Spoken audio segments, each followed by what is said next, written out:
하나님 아버지 감사합니다. 오늘도 우리를 주님의 전으로 불러주셔서 기도하게 하시니 감사합니다. 이 시간 예배를 통하여서 하나님께서 우리에게 예비해 놓으신 놀라운 은혜를 맛보기를 소망합니다. 예배 가운데 함께하여 주시고 역사하여 주시옵소서. 이 모든 말씀 살아계신 주 예수 그리스도의 이름으로 기도합니다. 아멘. 우리 시간 하나님 말씀 보도록 하겠습니다. 이 저녁에 우리에게 주시는 하나님의 말씀은 구약성경 창세기 6장 1절에서부터 10절까지의 말씀입니다. 구약성경 창세기 6장 1절에서부터 10절까지의 말씀입니다. 제가 가진 성경 구약 7면에 있습니다.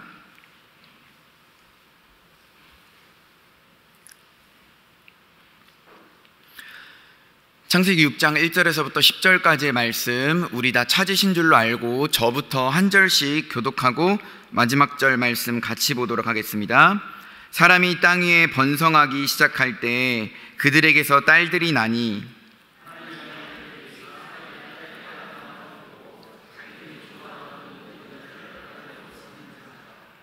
여호와께서 이르시되 나의 영이 영원히 사람과 함께 하지 아니하리니 이는 그들이 육신이 됨이라. 그러나 그들의 날은 120년이 되리라 하시니라.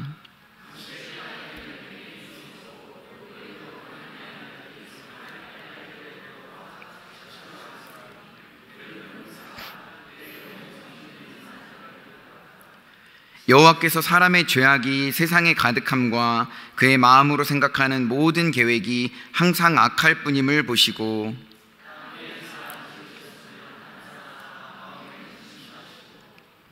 이르시되 내가 창조한 사람을 내가 지면에서 쓸어버리되 사람으로부터 가축과 기는 것과 공중의 새까지 그리하리니 이는 내가 그것들을 지었음을 한탄함이니라 하시니라.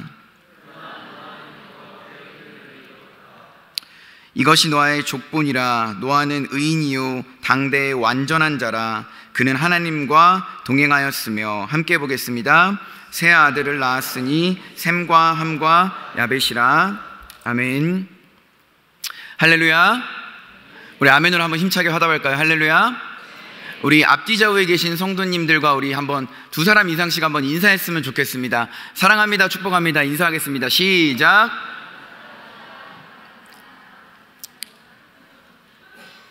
네, 진심으로 하는 거 맞으시죠? 네, 형식적으로 하는 거 아니시죠? 네, 우리 한 번만 더 인사했을 때는요, 우리 이렇게 인사했으면 좋겠습니다. 하나님이 하나님이 당신과 동행하십니다. 시작.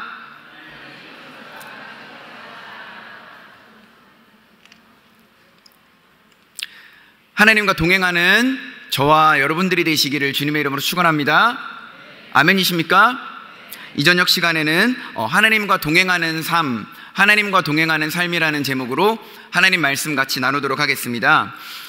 창세기 6장 말씀을 오늘 보게 되는데요, 이 창세기 6장 말씀을 이해하려면 사실상 창세기 1장부터 5장까지의 이 방대한 스토리를 다 이해해야지만 6장 말씀이 무슨 말인지를 이해할 수 있다라는 사실입니다. 시간이 한정되어 있기 때문에 우리가 1장부터 5장까지의 내용을 간략하게 한번 보고 6장의 말씀을 한번 읽어보도록 하겠습니다. 태초에 하나님이 천지를 창조하셨습니다. 하나님께서 왜 천지를 창조하셨냐면 인간을 위해 창조하셨습니다. 인간을 위한 세상을 창조하신 거죠.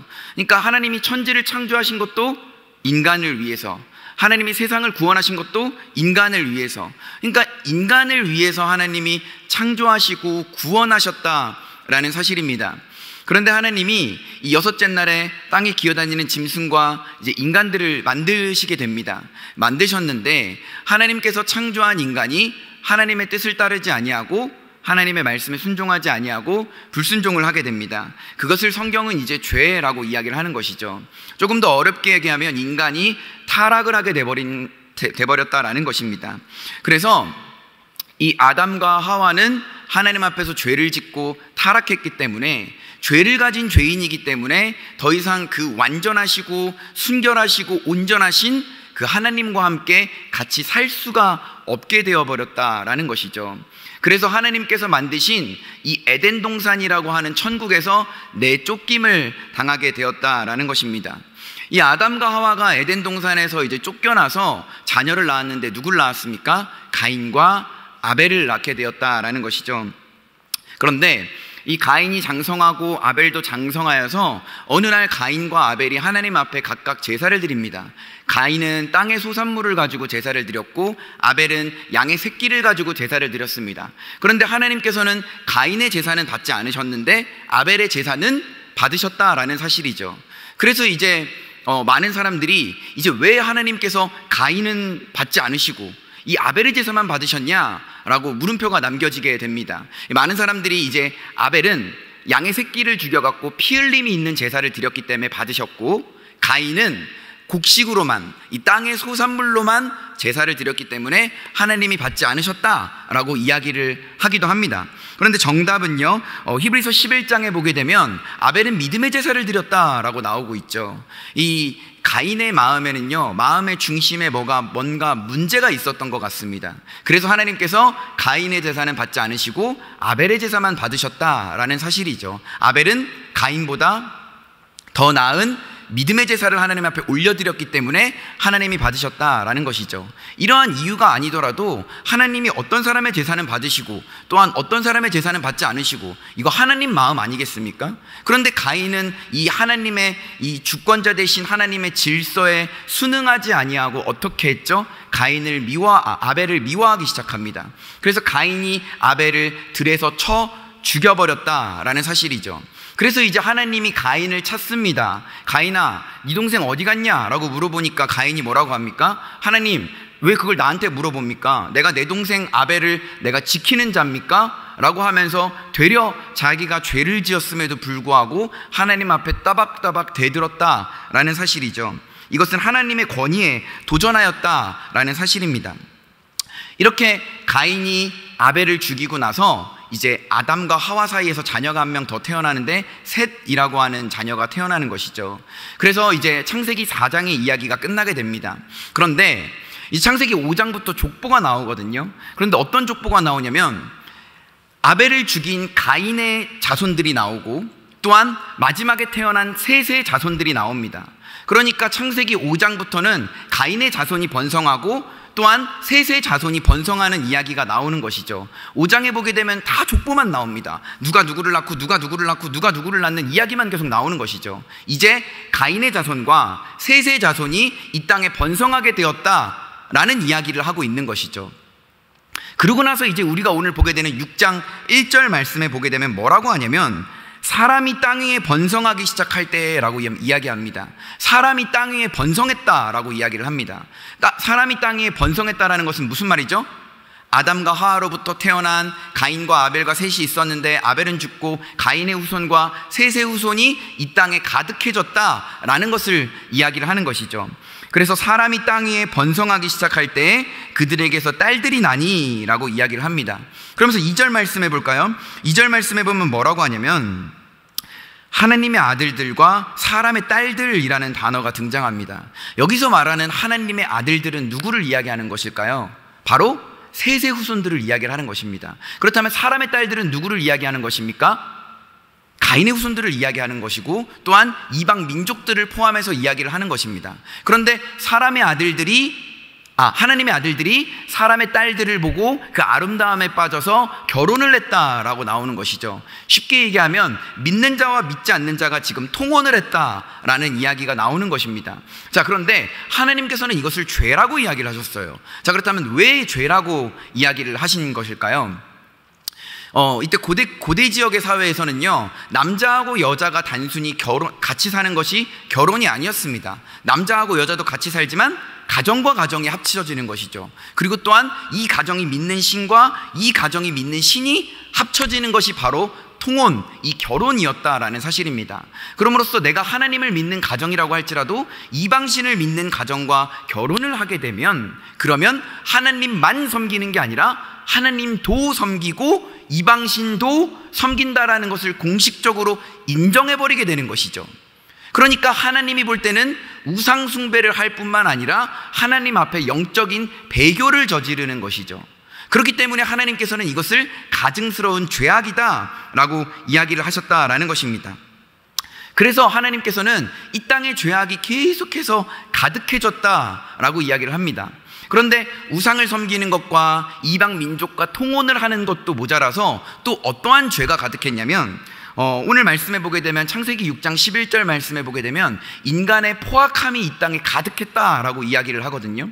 그렇다면 포악함을 번역하면 뭐라고 할 수 있을까요? 바로 폭력이라고 할 수 있는 것이죠. 그러니까 이 땅에 인간들의 죄악이 가득하고 우상 숭배가 가득하고 하나님을 배교하는 것가 가득하고 포악함과 폭력이 가득했다라는 이야기를 하고 있다라는 것이죠.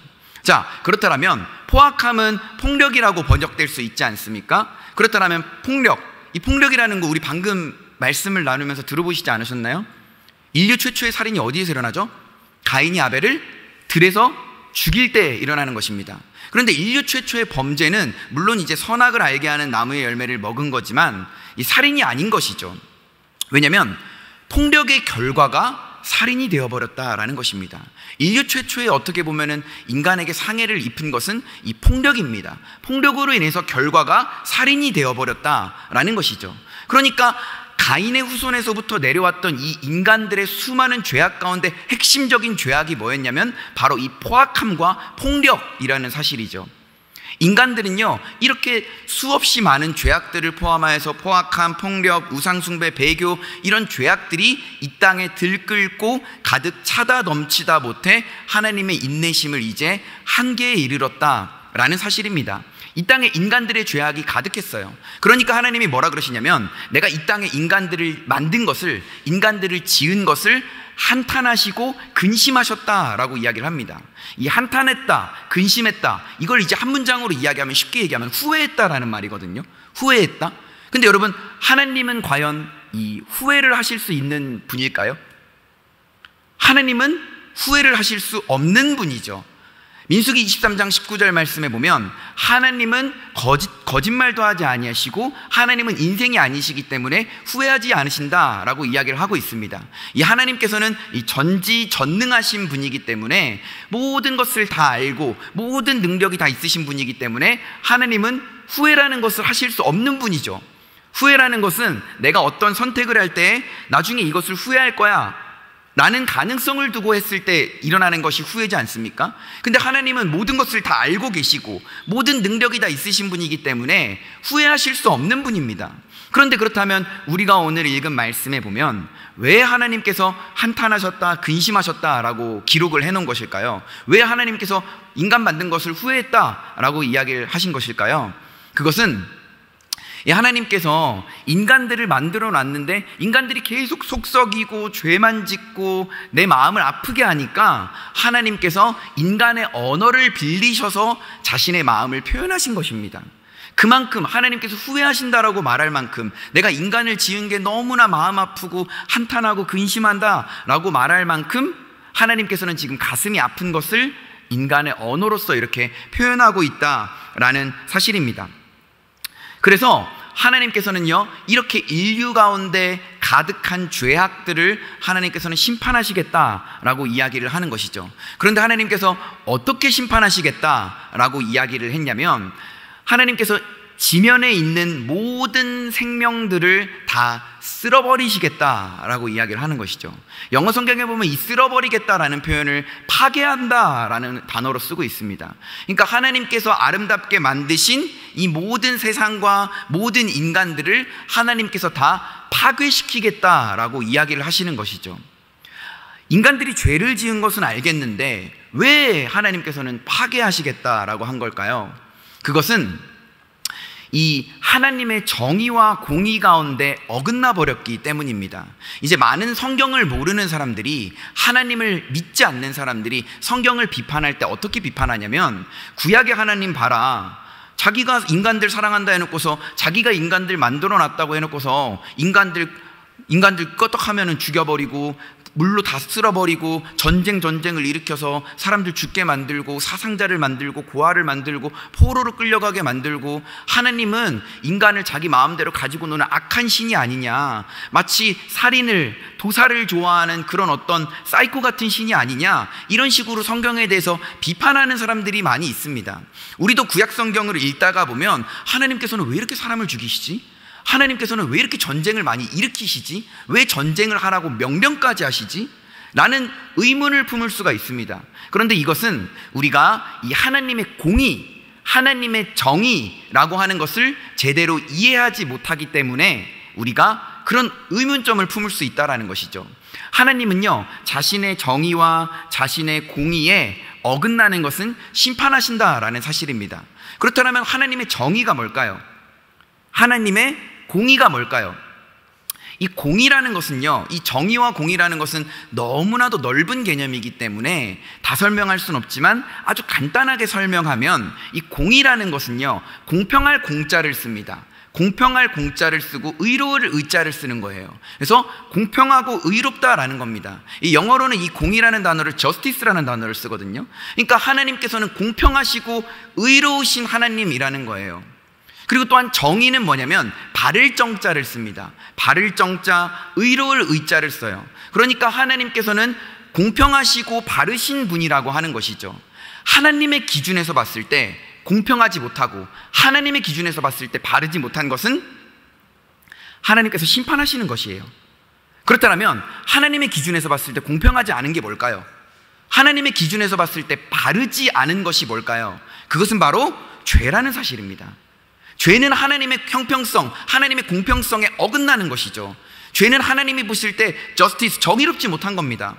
하나님이 보실 때 바르지 못한 게 바로 죄인 것이에요.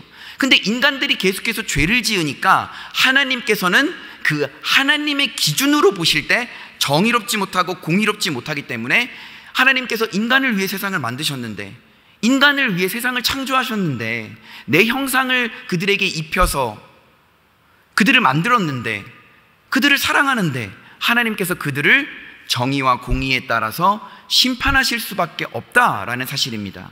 죄는요, 하나님과 인간의 사이를 망가뜨릴 뿐만 아니라 인간의 그 하나님께서 인간을 창조하셨던 창조 원리와 그 모든 것들을 다 파괴시키는 게 바로 죄라는 사실입니다.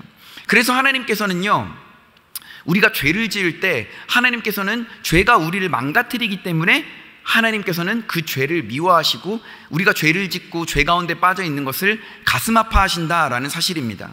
그래서 하나님께서 지금 한탄하시고 근심하시고 후회하셨다라는 거예요. 내가 애초에 인간들을 만들지 않았으면, 인간들의 죄 때문에 하나님이 밤새 끙끙 앓으시고 가슴이 지금 아파하신다라는 사실입니다. 그래서 하나님께서는요, 이 정의와 이 공의에 따라서 죄를 지은 인간들을 지금 쓸어버리시겠다, 내가 만든 이 모든 천지를 다 파괴시키겠다라고 지금 이야기를 하시는 것입니다. 간단하게 요약을 하면 하나님이 인간들을 만들었는데 인간들이 죄를 짓고 이 죄가 너무 커지고 이 죄가 하나님의 정의와 공의에 너무 어긋나다 보니까 이제 하나님의 뜻과 하나님의 계획에 따라서 이 모든 사람들을 다 파괴시키겠다라는 거죠. 다 죽여버리겠다라고 하는 겁니다. 그런데 오늘 말씀해 보면 조금 이해하지 못하는 표현이 등장해요. 창세기 6장 8절 말씀해 볼까요? 그러나 노아는 여호와께 은혜를 입었더라. 인간들이 죄를 짓고 심판을 당해야 되는데 갑자기 그러나라는 접속사가 등장합니다. 그러나, 이야기가 바뀐다라는 것이죠. 그러나 죄인들은 다 심판받아야 되지만, 노아도 죄인이지만 노아도 심판을 받아야 되지만, 그러나 노아는 여호와께 은혜를 입었더라 라고 지금 오늘 말씀에서 기록하고 있는 것이죠. 그러면서 9절 말씀에 뭐라고 시작하냐, 우리가 이제 그 어떤 연극을 보게 되면 연극도 1막이 끝나고 2막이 시작하지 않습니까? 1막이 끝나면 커튼이 닫힌 다음에 2막이 끝나면 커튼이 열리면서 이제 새롭게 이야기가 시작되지 않습니까? 마찬가지로요, 지금 8절도요, 그러나 노아는 여호와께 은혜를 입었더라 하면서 이제 커튼이 쳐진 겁니다. 이제 1막이 끝난 거예요. 이제 2막이 시작됩니다. 2막이 시작되는데 뭐로 시작하냐면 이 족보로 시작을 합니다. 족보. 노아의 족보가 갑자기 등장해요. 우리가 성경을 읽다가 보면 이 족보라는 것을 볼 수 있습니다. 그런데 이 족보가 왜 자꾸 누가 누구를 낳았고 이런 뭔가 좀 쓸데없는 것 같은 이런 이야기가 왜 자꾸 등장하지? 라고 물음표를 품을 수가 있습니다. 그런데 성경에서 이 족보라는 것이 등장하는 것은요, 여러 가지 의미가 있는데 그 중에 대표적인 의미가 뭐냐고 하니, 이 족보는요, 항상 새로운 이야기가 시작이 될 때 이 족보가 등장합니다. 연극에서도 막이 딱 거치고 나서 이제 주인공이 나와서 첫 대사를 하고 그 주인공에 대한 이야기를 풀어가듯이 이제 이 족보가 등장하는 것은 족보의 맨 마지막에 등장하는 사람의 이야기가 이제 시작된다라는 것이죠. 누가 누구를 낳았는데 누구를 낳았는데 그 자식의 이야기가 지금부터 시작됩니다 라고 하면서 이 성경에서는 족보가 등장한다라는 사실입니다. 그래서 보게 되면 노아가 등장하고요, 노아의 세 아들 셈과 함과 야벳이 이제 등장하게 된다라는 사실이죠. 그래서 하나님께서는 이제 노아에게 은혜를 입혀주셨지 않습니까? 그래서 노아에게 일방적으로 은혜를 입혀주셔서 구원하시기로 하셨고, 그리고 또한 노아의 아들들까지도 하나님께서는 은혜를 입히셔서 이제 구원하셔서 노아의 가족 공동체를 구원하시겠다라는 뜻으로 이 족보가 지금 이제 등장하고 있다라는 거예요. 그런데 이제 이 셈과 함과 야벳을 보고 성경을 비평하는 사람들이 뭐라고 이야기하냐면, 이제 노아의 가족들로부터 새로운 인류가 시작이 되지 않습니까? 그러니까 이제 셈은 백인이고 함은 황인이고 야벳은 흑인일 것이다, 막 이렇게 비판을 하는 사람들도 있거든요. 그런데 그런 것들은 전혀 근거가 없는 이야기인 것이죠. 어찌됐든 노아와 셈과 함과 야벳으로부터 이 가족 공동체가 이제 새로운 인류의 시작인 것을 지금 이제 알리고 있다라는 것입니다. 그런데 물론 이제 지금 우리가 살아가는 시대도 그렇지만 이 고대 시대에는요, 가족 공동체는요 한 명의 사람처럼 여겼습니다. 그러니까 하나의 공동체인 거예요. 가족 공동체가 몇십 명이든 몇백 명이든 한 명이든 두 명이든지 간에 한 명처럼 여겼습니다. 하나의 공동체로 여겼다라는 것이죠. 그러니까 그 공동체의 우두머리, 그 공동체의 리더이자 가장이자 족장인 이 노아가 하나님께 은혜를 일방적으로 입으니까 노아의 세 아들까지도 하나님께서 은혜를 입혀주셔서 이 가족 공동체 전체가 하나님의 은혜 가운데 이제 구원의 이야기가 시작된다라는 것을 우리는 알 수 있다라는 것입니다. 그런데 우리가 이제 성경을 보게 되면 오늘 말씀에서 이 노아를 어떻게 표현하냐면, 노아는 의인이고 당대의 완전한 자고 하나님과 동행하는 사람이다 라고 표현을 하고 있습니다. 자, 지금 이 시대가 어떤 시대입니까? 이제 하나님께서 모든 것을 다 파괴해버리시겠다라고 하는 경고를 한 시대입니다. 이제 하나님께서 120년 뒤에 이 땅의 모든 것을 파괴해버리겠다라고 경고를 하셨고, 그리고 노아와 노아의 가족들만 은혜를 주셔가지고 이제 구원을 하시겠다라고 이야기를 한 상태죠. 통혼이 일어나고 우상숭배가 일어나고 포악함과 폭력이 가득한 시대입니다. 그런데 이 시대 가운데 노아는 의인이고 완전한 자고 하나님과 동행했다라고 이야기를 하는 것이죠.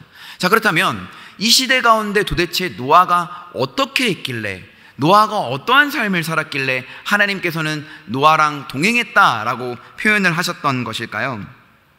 우리가 오늘 본문 말씀을 중심으로 이 노아가 하나님과 어떻게 동행했는지를 한번 알아보려고 합니다. 이 사실 정의도 그렇고 공의도 그렇고 이 하나님과 동행한다라는 이러한 표현들은요, 사실 이게 엄청나게 광범위하고 다양하게 설명될 수 있는 말씀인데, 간단하게 우리가 이 두 가지로 한번 설명을 해보도록 하겠습니다. 하나님과 동행한다라는 것이 무엇인지 우리가 두 가지로 한번 알아보도록 하겠습니다. 첫째, 이 하나님과 동행한다라는 것은요, 은혜를 입는다라는 것입니다. 하나님과 동행한다는 것은 뭐라고요? 은혜를 입는다라는 것이죠.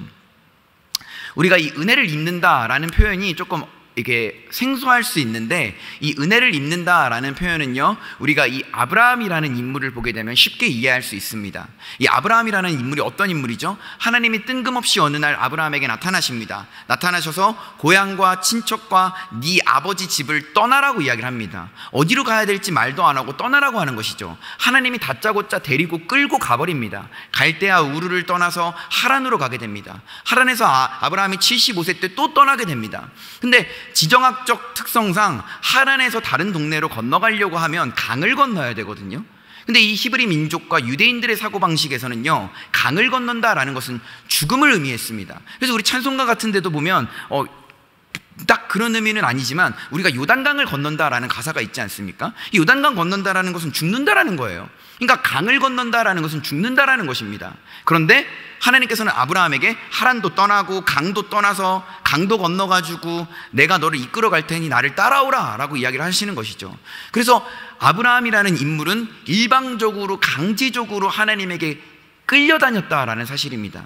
그렇게 끌려다니다가 보니까 하나님께서 아브라함을 이끄시고 인도하시는 그 자리 가운데로 하나님께서 이끄셔서 하나님이 아브라함에게 은혜를 주셨다라는 거예요.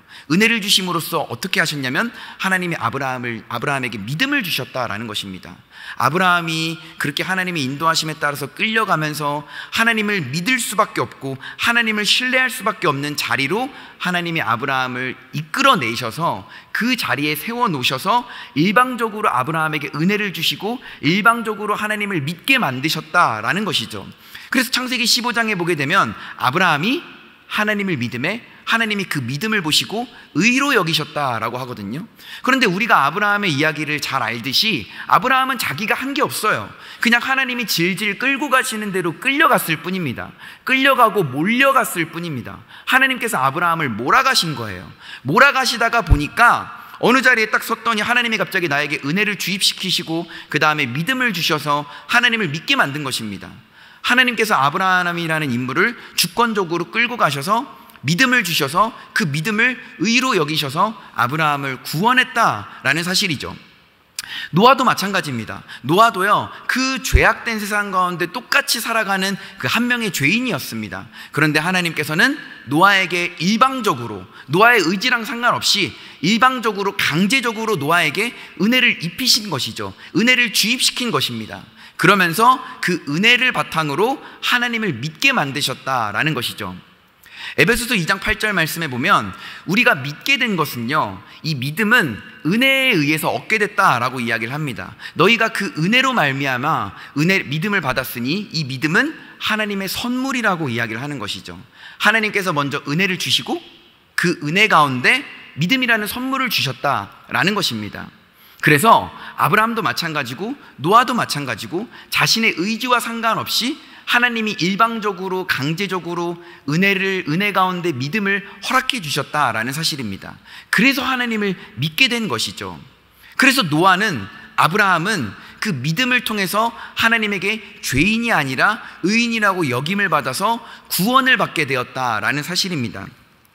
우리가 하나님과 동행한다라는 것은요, 바로 은혜를 입은 삶이 바로 하나님과 동행하는 삶이다라는 사실입니다.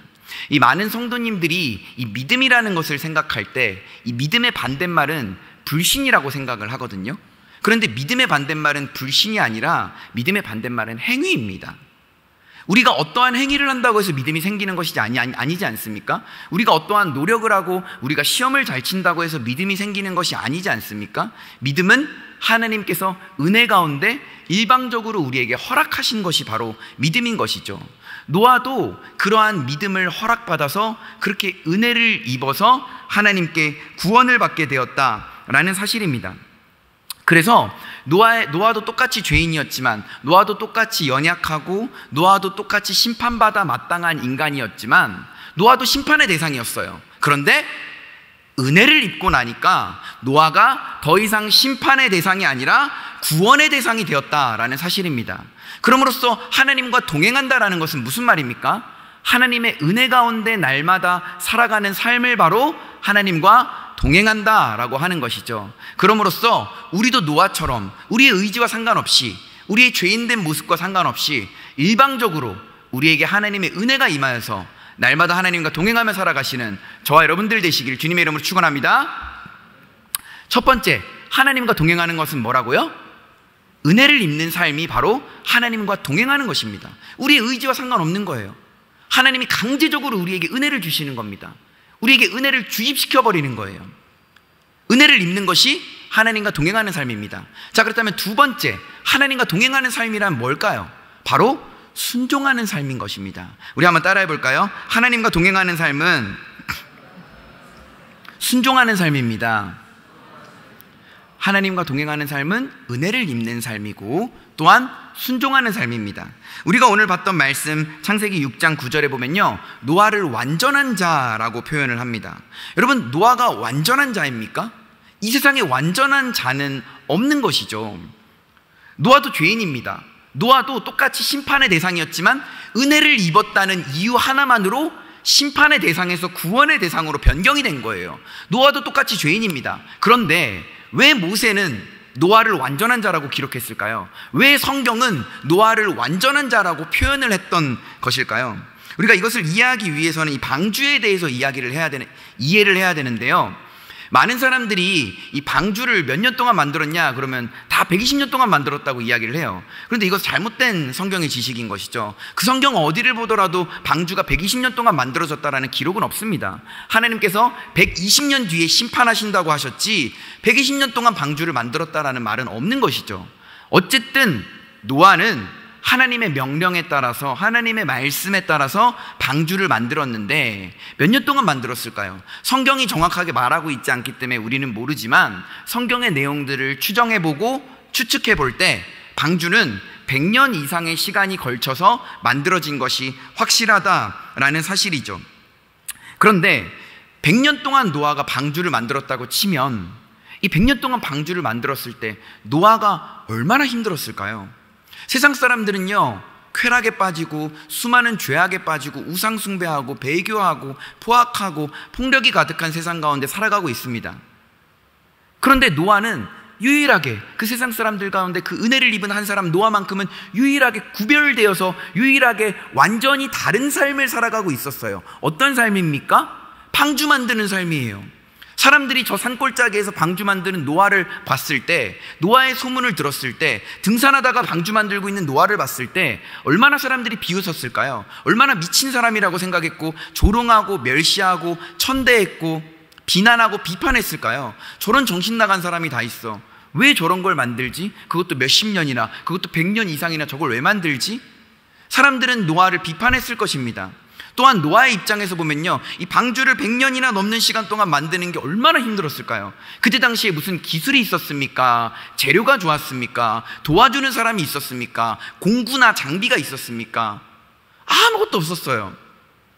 노아가 얼마나 힘들었을까요? 노아가 얼마나 외로웠을까요? 노아가 얼마나 괴로웠을까요? 방주를 만들다가 노아도 인간인지라 아무리 단 한 사람 노아에게만 은혜가 입었을지라도 노아도 인간인지라 다 포기하고 싶지 않았을까요? 하나님이 의심되지 않았을까요? 내가 이걸 왜 만들어야 되나? 1년, 2년, 3년도 아니고 100년이 넘는 시간 동안 이걸 만들었을 때 포기하고 싶고 무너지고 하나님을 원망했다가 다시 넘어졌다가 일어났다가 넘어졌다 일어났다가를 수없이도 많이 반복하면서 이 방주를 만들었을 것이다 라는 사실입니다. 사람들은 하나님을 사랑하지 않았어요. 사람들은 하나님을 두려워하지 않았습니다. 사람들은 하나님을 경외하지 않았어요. 하나님을 섬기는 것이 아니라 우상을 섬기고 죄를 섬겼습니다.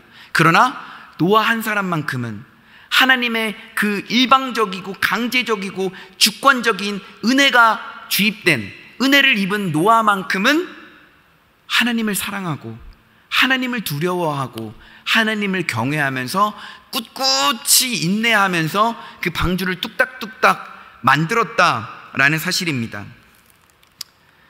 그래서 노아가 그 100년이 넘는 시간 동안 가족들과 함께 방주를 만들었지 않겠습니까? 그런 의미에서 그렇게 100년이 넘는 시간 동안 인내하면서 수많은 역경과 고난을 거쳐가면서 방주를 완성을 했습니다.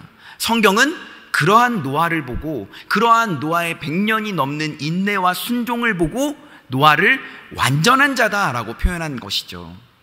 노아는 완전한 자입니다. 하나님 앞에 순종한 자죠. 그래서 성경은 노아의 그 인내와 순종을 보고 바로 완전한 자다라고 표현을 했다라는 것입니다. 그런데 우리가 한 가지 기억해야 될 것은 이 노아라는 사람의 인내보다 더 큰 인내가 있습니다. 바로 하나님의 인내인 것이죠. 여러분, 노아는 100년 동안 인내하면서 방주를 만들었어요. 근데 하나님 입장에서 한번 볼까요? 하나님은 이미 벌써 세상에 죄악이 가득 찼기 때문에 바로 파괴해버리셔도 됩니다. 바로 심판해버리셔도 됩니다. 그럼 하나님 속 시원해요. 노아의 가족들과 바로 함께 새 출발하면 됩니다. 근데 하나님께서는 120년이라는 시간 동안, 100년이 넘는 시간 동안 하나님께서는 인간들이 자신을 무시하고 하나님을 없다고 하고 우상을 섬기고 그러한 죄악들을 보시면서 인간들이 돌아오기를 바라시면서 하나님께서는 가슴 아파하시면서 근심하시면서 한탄하시면서 죄지은 인간들이 돌아오기를 그 100년, 120년이 되는 시간 동안 기다리셨다라는 사실입니다. 그들이 회개하고 돌이킬 수 있도록 그들에게 기회를 주신 거예요. 시간을 주신 거예요. 노아의 인내도 대단하지만 그 노아의 인내를 성경은 완전한 자라고 표현했거든요. 노아의 순종을. 그런데 노아의 인내보다 더 놀라운 이 하나님의 인내, 하나님의 인내를 볼 때 우리는 여기다가 뭐라고 수식어를 붙여야 될까요? 정말 이 초월하고 절대적인 인내 아니겠습니까? 하나님께서는요, 죄악된 인간들, 죄를 짓는 인간들이 돌아오기를 노아보다도 더 큰 인내하심으로 그렇게 그 시간을 기다리셨다라는 사실입니다. 그러므로써 하나님과 동행한다라는 것은요, 바로 순종하는 삶이라는 사실입니다. 우리는 죄인이죠. 하나님의 말씀에 순종하기가 얼마나 힘듭니까? 하나님의 말씀에 순종하기가 얼마나 어렵습니까? 그런데 하나님의 말씀에 순종하는 자를 하나님께서는 오늘도 찾고 계신다라는 사실입니다. 그렇게 순종하는 자를 성경은 완전한 자다라고 이야기를 하는 것이죠. 세상의 사람들은요, 하나님께서는 이렇게 생각했을 거예요. 누군가 한 명은 노아를 보고 회개하겠지. 누군가 한 명은 하나님의 뜻대로 살아가고 있는 저 노아 한 사람을 보고 회개하고 물음표를 품겠지. 다른 사람들은 다 이렇게 살아가는데 왜 한 사람만 다르게 살아가지? 이상하네.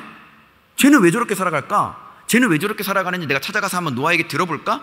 한 사람만큼은 물음표를 품고 한 사람만큼은 돌아오지 않을까? 시간이 조금만 더 흐르면 돌아오지 않을까? 하나님은 모든 것을 다 알고 계시는 분이시지만 그럼에도 불구하고 인간들이 자신의 자유의지에 따라서 죄를 깨닫고 하나님에게 다가와서 회개하기를 하나님은 기다리셨다라는 사실입니다.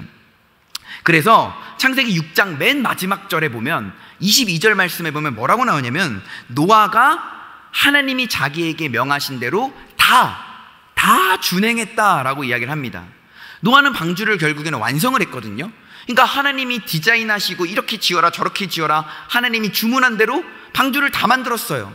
그 긴 시간 동안 하나님의 말씀에 순종한 것이죠. 그렇게 하나님에게 강제적으로 은혜를 입은 노아, 그렇게 하나님의 말씀에 따라서 인내하면서 순종한 노아를 성경은 은혜를 입은 자다, 완전한 자다, 그래서 하나님과 동행했던 사람이다 라고 이야기를 하는 것입니다. 여러분, 하나님과 동행하기를 소망하십니까? 아멘이십니까? 그렇다면 우리는 은혜를 입은 자여야 하는 것이고 또한 우리는 순종을 해야 하는 자여야 한다라는 사실입니다. 저희 교회에서 이제 최근에 이제 청년부에서 바누아투 선교를 다녀왔지 않습니까? 근데 선교를 갈 때 친구들이 이제 막 기도 제목을 이야기하고 나누는 거예요. 뭐라고 이야기하냐면 하나님이 왜 나를 바누아투에 보내시는지 내가 그 뜻을 좀 깨닫고 오기를 원합니다 라고 수많은 친구들이 기도 제목을 냈어요. 그리고 바누아투에 갔습니다. 그런데 저도 그렇게 기도했거든요. 하나님, 왜 하필 이 많고 많은 나라 중에 이 30년 넘게 살면서 처음 들어본 이 바누아투라는 나라, 이틀 걸려서 가야 되는 나라, 이렇게 막 문명도 없고 질서도 없는 이 나라에 우리가 왜 선교하러 와야 됩니까? 라고 계속해서 물으면서 기도하면서 선교의 사역을 감당했거든요. 그런데 하나님께서 그 한 선교사님과의 대화를 통해서 저에게 깨달음을 주셨습니다. 어떤 깨달음을 주셨냐 하니, 저랑 대화를 나눈 선교사님은 이제 김희균 선교사님과 같이 동역하시는 그 김희균 선교사님의 선배 되시는 선교사님이시거든요. 근데 이 선교사님이랑 저랑 막 대화를 하다가 이 선교사님이 한 이야기를 들려주는 거예요. 자기가 바누아투에서 10년 넘게 사역을 했는데 가장 큰 위기가 한번 닥쳤었습니다. 그래서 제가 무슨 얘기입니까? 라고 물어보니까 바누아투라는 나라는요, 건물을 튼튼하게 짓지를 못해요. 자재도 없고 기술도 없기 때문에. 그래서 태풍이 한번 불게 되면요, 섬나라기 때문에 태풍이 어마어마하게 몰아칩니다. 그래서 태풍이 불게 되면 사람도 떠내려가고 동물도 떠내려가고 집은 다 파괴됩니다. 건물은 다 파괴돼요. 그러다가 보니까 태풍이 왔을 때 이 선배 선교사님의 집까지도 다 파괴가 돼버린 거예요. 근데 집만 날아가면 모르겠는데 집안의 귀중품들, 짐들, 가구들, 책들, 자료들, 컴퓨터들, 모든 전자기기, 모든 게 다 날아가 버렸다라는 것이죠. 그래서 이 선교사님이 하나님 앞에 기도하면서 원망했다고 합니다. 하나님, 나 선교하라고 여기 보내놓고서 태풍으로 이거 다 쓸어가 버리면 내가 뭘로 선교합니까? 그때 하나님이 이 선교사님께 뭐라고 했냐면, 우리 새롭게 시작하자, 이렇게 얘기를 했다고 해요. 그러니까 이 선교사님이 화가 난 거죠. 하나님, 자료도 없는데 내가 10년 넘게 선교하면서 기록해놨던 자료들, 모아놨던 자료들, 내가 써놨던 모든 일기들, 뭐 이런 모든 기록들, 자료들이 다 사라졌는데 이것도 없는데 내가 선교를 어떻게 합니까? 라고 불평을 했다고 해요. 그러니까 하나님께서 그 선교사님에게 내가 뭐가 모자라서 네가 기록해놨던 자료를 쓰겠느냐, 내가 뭐가 모자라서, 하나님이 뭐가 되게 부족한 하나님이라서 너의 경험을 쓰고 네가 모아놓은 선교에 대한 자료로 내가 선교를 하겠느냐. 선교는 자료로 하는 것이 아니라, 경험으로 하는 것이 아니라 나랑 하는 것이 선교다 라고 이야기를 하셨다고 해요. 그러면서 그 선교사님 마음 가운데 하나님이 강력하게 주셨던 말씀이 뭐냐면, 내가 너랑 같이 선교하자고 너를 부른 것은 너의 능력을 보고 부른 게 아니라, 너의 경력을 보고 부른 게 아니라, 너의 학력을 보고 부른 게 아니라 순종하고자 하는 너의 마음을 보고 내가 너를 불렀다 라고 말씀을 하시더라고요. 그래서 하나님께서 그 선교사님에게 요구하셨던 것은 무엇입니까? 순종을 요구하신 것이죠. 하나님은 선교에 대한 자료, 막 경험, 돈, 어떤 전자기기, 어떤 학력이나 능력을 요구하시는 것이 아니라 바로 순종을 요구하셨다라는 사실입니다. 오늘날 그리스도인으로 살아가는 우리에게요, 하나님이 우리 같은 죄인들을 뭐가 이뻐서, 도대체 우리가 뭐가 잘났기에 하나님이 우리를 들어 쓰시겠습니까? 하나님은 우리의 능력이나 경력이나 학력을 보고 쓰시는 것이 아니라 순종하는 사람을 쓰신다라는 사실입니다. 아멘이십니까? 노아는 순종했기 때문에 하나님에게 들어 쓰임받게 된 거예요. 순종하게끔 하기 위해서 하나님이 은혜를 주입시키신 것입니다. 그럼으로써 하나님과 동행한다라는 것은요, 은혜를 입고 살아가는 삶이 바로 하나님과 동행하는 삶입니다. 또한 하나님과 동행하는 삶이 무엇입니까? 바로 하나님의 말씀에 인내하면서, 때로는 실패하지만 그것 가운데 꿋꿋이 순종하면서 살아가는 삶이 바로 하나님과 동행하는 삶이다라는 것입니다. 여러분, 하나님과 동행하기를 원하십니까? 아멘이십니까? 날마다 은혜를 입는 삶이 되시기를 주님의 이름으로 축원합니다. 날마다 하나님의 말씀에, 하나님의 권위에 순응하고 순종하면서 살아가시는 저와 여러분들 되시길 축원합니다. 노아의 시대는요, 심판이 예고된 시대였어요. 120년 뒤에 내가 다 파괴시킬 거야. 종말의 시대였죠. 120년 뒤에 세상이 끝나는 겁니다. 다 심판받는 겁니다. 근데 오늘날은 어떤 시대죠? 오늘날도 종말의 시대예요. 노아의 때와 같은 시대입니다. 언제 예수 그리스도가 이 땅에 재림하실지 몰라요. 언제 재림하셔서 우리를 심판하실지 모르는 노아의 그 시대와 같이 종말의 시대를 살아가고 있는 오늘입니다. 그런데 시대를 살아가면 살아갈수록 세상은 점점 더 악하여지고, 새로운 죄, 우리가 듣도 보도 못한 인간의 죄악이 죄를 업그레이드 시키는 것 같아요. 기상천외한 죄들이 더 많이 발생합니다. 기상천외한 죄들을 더 인간들이 짓게 되는 거예요. 하나님이 보실 때 얼마나 가슴 아프겠습니까? 노아의 때와 같습니다. 노아의 때와 같이 지금도 종말의 시대를 살아가고 있는 우리라는 사실이에요. 이 종말의 시대를 그러면 우리는 어떻게 살아가야 됩니까? 하나님과 동거하고 하나님과 동행하면서 살아가야 한다라는 것이죠. 하나님과 동거하고 동행하는 삶은 어떤 삶입니까? 날마다 은혜를 입는 삶, 하나님의 말씀에 순종하는 삶입니다. 그럼으로써 우리가 오늘 하루를 살아갈 때, 이 종말의 시대를 살아갈 때 노아와 같이 우리의 의지와 상관없이 하나님의 일방적인 은혜를 입어서 날마다 하나님의 말씀에 순종하면서 이 종말의 시대를 살아가는 저와 여러분들이 되시기를 주님의 이름으로 축원합니다. 우리 시간 찬양하고 기도하도록 하겠습니다.